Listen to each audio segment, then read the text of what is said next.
Bismillahirrahmanirrahim. Qala mu'allif rahimahullahu ta'ala wa adama naf'a wa bi barakatihi wa ulumi fid dharain amin annahu qala fatafakkar fi dhunubika wa khatayaka wa taqsirika fi ibadati maulaka wa ta'arudika li'aqibatil alimi wa safatihil azim wa turattib bitadbirika awradaka fi jami'i yawmika litadaraka bih ma farata min taqsir wa tahtariza min at-ta'arrudi li sahtillahi ta'ala al-alim fi yawmik wa tanwil khaira li jami'il muslimin.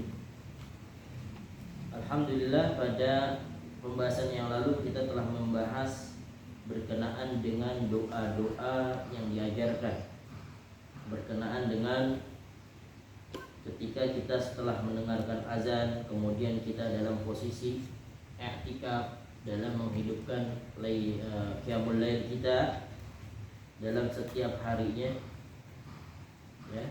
Kemudian juga memperbanyak doa-doa.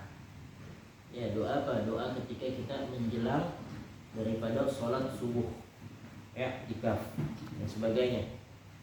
Kemudian pun Al-Imam Ghazali beliau memberikan penjelasan kepada kita nih, tentang apa? Fatafakkar fi dzunubika. Dalam setiap harinya itu kita untuk bertafakkur, merenungkan tentang apa? Dosa-dosa kita. Wa khatayak, kesalahan apa yang kita telah perbuat. Wa taqsirika fi ibadati maulak, atau juga sesuatu perbuatan yang kita punya salah, ya, baik kepada hamba dan juga kepada Allah, yang kesemuanya itu tiada lain adalah li'aqabatil alimi wa safatil azim, akan mengundang daripada murkanya Allah dan juga sesuatu azab yang pedih.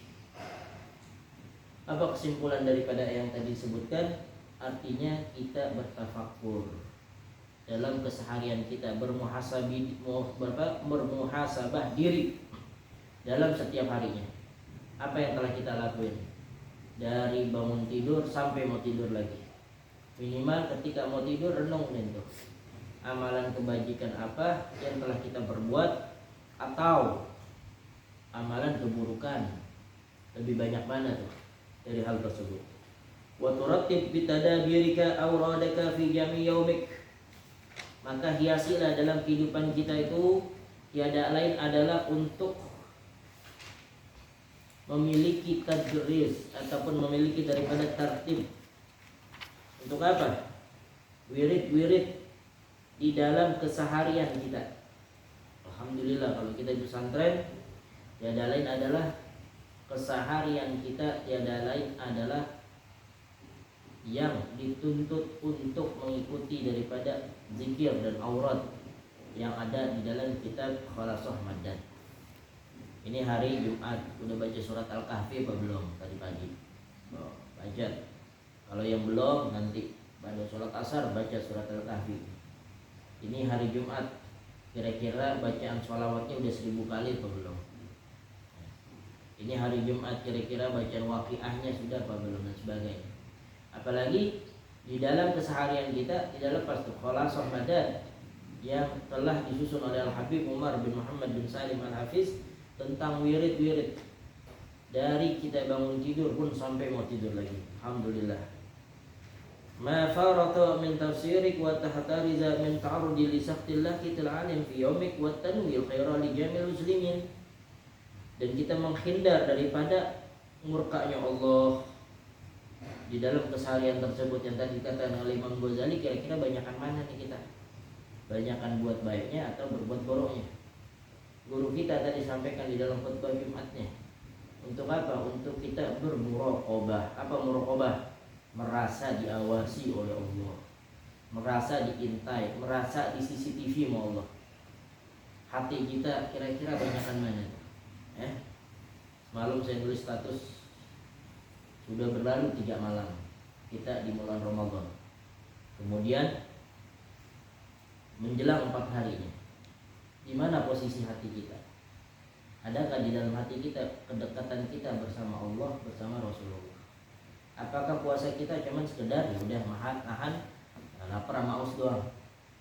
Tapi bagi kita orang yang beriman, orang yang dewasa, untuk apa? Untuk meningkatkan kualitas takwa kita sama Allah, menyambung pertalian diri kita kepada Allah, terkoneksi kepada Allah. Wa ta'zimu an la tashtagila fi jami' naharik illa bi ta'atillah. Ya, azam, memiliki keinginan yang kuat, alla tashtagila fi jami' naharik, tidak menyibukkan dalam keseharian kita itu apa? Illa bi ta'atillah, kecuali untuk taat kepada Allah. Jadi diniatkan bangun tidurnya ya, untuk wirid, untuk bertafakkur, untuk berzikir kepada Allah, dan tidak menyibukkan segala sesuatunya melainkan untuk takwa, taat kepada Allah. Wa taqsid, dengan benar-benar, dengan kejujuran. Fi qalbika ta'atillati taqdiruha 'alaiha, di dalam hatimu kau taatan atas kadarnya. Wa takhtaru afdalaha, memilah dan memilih mana yang paling afdal. Ya, pilih hawa nafsu ya, melawan hawa nafsu. Apa kita terjerat oleh hawa nafsu kita? Bisa saja nih sekarang di bulan Ramadan yang enak ngapain sekarang? Tidur, bangun ntar jam 5, ngabuburit nyari apa? Es lah, es kelapa. Jadi boleh tuh es kelapa, patungan segala macam boleh. Enak ngabuburit naik motor sono kemari. Berarti tiada lain adalah hawa nafsu kita tidak bisa kita kekang, tidak bisa kita kondisikan. Kalau bisa jadi yang enak ngapain sekarang? Main PS, rental, kabur, segala macam, main PS, warnet, pulang-pulang entar di fana. Tapi tiada lain adalah Al-Imam Ghazali di dalam hal ini adalah tiada lain adalah engkau berniat dalam setiap harinya untuk bertakwa kepada Allah, kemudian memilih mana yang paling unggul. Mau pilih dapat ridha Allah, apa mau dapat berkah Allah. Maka niatin nih dalam keseharian kita. Ya Allah, berilah kekuatan untuk kita untuk dapat apa? Jadi katakan Allahumma a'inni ala zikrika wa syukrika wa husni ibadati. Allahumma a'inni ala zikrika, ya Allah tolonglah aku untuk dapat berzikir kepada, wa ta'atika, dan juga dapat bertaat kepada, wa husni ibadatik, tolonglah aku ya Allah untuk memperbaiki daripada amalan-amalan dalam amalan ibadahku. Wa ta'ammul tahiyata asbabiha listashghila biha wa la tada'anka tafakkur fi qurbil ajali wal hulil maut. Dan engkau berta'ammul ya, berkeinginan dengan segala sesuatu yang tadi harus diaplikasikan. Wala tada'anka tafakkur, jangan engkau melepaskan untuk bertafakkur, melihat ajal, melihat daripada keadaan kematian. Bagaimana tuh? Al-qatil amal wal khurujil amr, yang dapat memutus daripada angan-angan kita, cita-cita kita. Kita punya planning banyak, tapi ajal lebih dahulu mendekati kita. Baru saja kita ditinggal oleh guru mulia kita Al-Habib Hasan bin Ja'far As-Sagaf, seorang wali Allah yang usianya 47 tahun. Kemudian dulu sebelumnya juga Al-Habib Munzir bin Fuad Al-Musawah, beliau juga wafat pada usia 40 tahun. Yang mereka tiada lain adalah disumbangkan dan untuk dirinya, hartanya, jiwanya, ilmunya diwakafkan untuk Allah. Udah untuk Allah aja udah. Beliau ngajar ke sana kemari, menyebarkan sholawat, menyebarkan dari rumah ke rumah, ke ta'lim. Nah ini yang kita sebagai para cintanya, cinta Habib Hasan, cinta Habib Munzir, cinta Habib Umar, cinta para habaib yang lain, cinta para ulama, kiai dan semuanya, mereka membawa daripada dakwah Rasulullah SAW dengan cara rahmatan lil alamin. Merangkul anak-anak, disuruh pada ngaji, disuruh pada sholawat. Yang dahulunya mereka pada nggak kenal Allah, nggak kenal Rasulullah, dikenali. Yang dahulunya mereka dari jalanan, yang mereka tarjiannya notabene anak-anak jalanan, preman dan sebagainya dikenalkan, sehingga di Jakarta dikenal dengan kotanya Sayyidina Muhammad SAW, dikenalkan dengan baca sholawat. Habib Hasan waktu beliau difitnah, pernah dengar beliau difitnah? Itu beliau pernah dengar? Itu tersebar di media, terus tersebar di televisi, tersebar di di majalah. Habib Hasan difitnah mencabuli daripada murid-murid. Itu gak ramai tahun 2000-an. Tapi yang kemarin dibilang oleh Ibnu Rahman Asgaf apa? Habib Hasan balas dengan senyuman. Habib Hasan bilang tidak seberapa. Akhirnya Habib Hasan bertemu dengan Habib Munzir. Pada saat itu Habib Munzir bilang kepada Habib Hasan, saya pulang duluan ya Hasan, tolong titip daripada jamaah kita, nanti kita berjumpa dengan Rasulullah. Kemudian Habib Hasan pun juga bercurhat kepada Habib Munzir wa Musawat, ya Habib, keadaan seperti ini, nah, saya difitnah segala macam dan sebagainya. Kata Habib Munzir, perjuangan kita belum seberapa. Bagaimana dengan perjuangan Rasulullah Sallallahu Alaihi Wasallam? Nah, kita nih sebagai umatnya, balas budi kita kepada Rasulullah Sallallahu Alaihi Wasallam tiada lain adalah memperbaiki akhlak kita, kemudian memperbanyak baca sholawat. Rasulullah katakan, tidaklah orang yang paling dekat nanti di hari kiamat adalah orang yang memperbanyak sholawat dan juga memperbaiki daripada akhlaknya, akhlakul karimah. Sehingga yang tadi katakan tahun itu aneh silaturahim sama Kiai Zaidi, Habib Hasan, Ustaz Zaidi, aneh di belakang sama Bang Patok. Kenal Bang Patok? Kenal Bang Patok. Aneh di belakang Bang Patok. Itu waktu itu mengundang beliau keadaan hujan dan kita sempat beli buah dulu, beli tentengan, beli buah untuk Habib Hasan.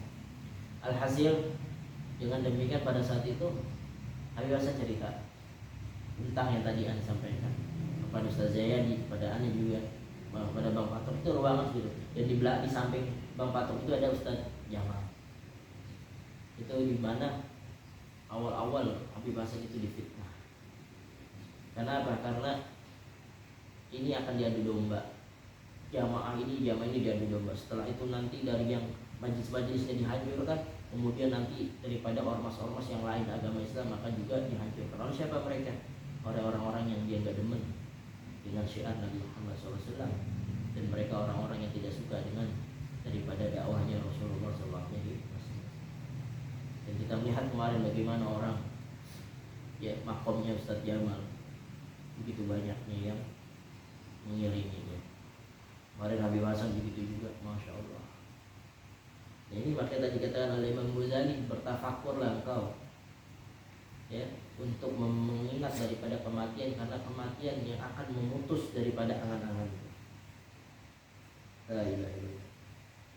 Wa khurujul amri anil ikhtiyar wa husul hasrata anil nadama bitul al-imrar. Sehingga kau akan merasakan daripada penyesalan yang begitu besar. Ya. Nanti akan diuji. Ketika gurunya sudah wafat, nanti akan diuji. Apakah murid-muridnya, apakah santri-santrinya itu bakal istiqomah? Apakah ilmu-ilmu yang disampaikan oleh gurunya tetap diamalkan? Apakah nanti sudah menjadi para alumni, santri-santrinya tetap dia mengirimkan Fatihah, tetap membaca daripada yakni khulasoh, tetap membaca daripada Al-Quran, tetap mencari daripada ilmu-ilmu dan sebagainya. Karena kepergian seorang guru adalah ujian bagi seorang santri sebagai muridnya. Kalau aneh meninggal, kalau aneh wafat, aneh belum tahu nanti kira-kira bisa gak itu istiqomah dan sebagainya. Aneh belum tahu apakah ente nyolatin aneh apa enggak. Nanti kagak tahu apakah ente datang apa kagak takziah kalau aneh meninggal. Aneh nggak tahu apakah ente baca Fatihah, apakah ente baca khulasoh, apakah ente mengikuti tartib yang ada di sini. Kemudian setelah menjadi alumni, setelah pulang daripada rumah masing-masing, aneh nggak tahu. Semuanya jawabannya adalah tergantung kita, apakah diri kita ini memiliki daripada ta'alluq, hubungan kita kepada guru kita. Selagi ada guru kita, selagi ada taklim hadir di kampung kita, di musola kita yang dekat-dekat hadir. Karena hal yang tersebutlah yang akan insya Allah ridho dengan kita. dengan silaturahim orang akan kenal kita. Insya Allah dengan amalan-amalan kebajikan, dengan tempat duduk kita di tempat kebaikan, insya Allah yang hadir juga adalah orang-orang baik. Kalau kita orang baik, kalau kita sering sholat, kalau kita sering ke jamaah, kalau kita sering ke masjid, kalau kita wafat, insya Allah adalah orang-orang baik yang akan takziah kepada kita. Dan kita meminta kepada Allah Subhanahu wa Ta'ala, mudah-mudahan Allah Subhanahu wa Ta'ala wafatkan kita dalam keadaan husnul khatimah. Amin amin ya rabbal alamin. Subhanakallahumma wa bihamdika asyhadu an la ilaha illa anta astaghfiruka wa atubu ilaik.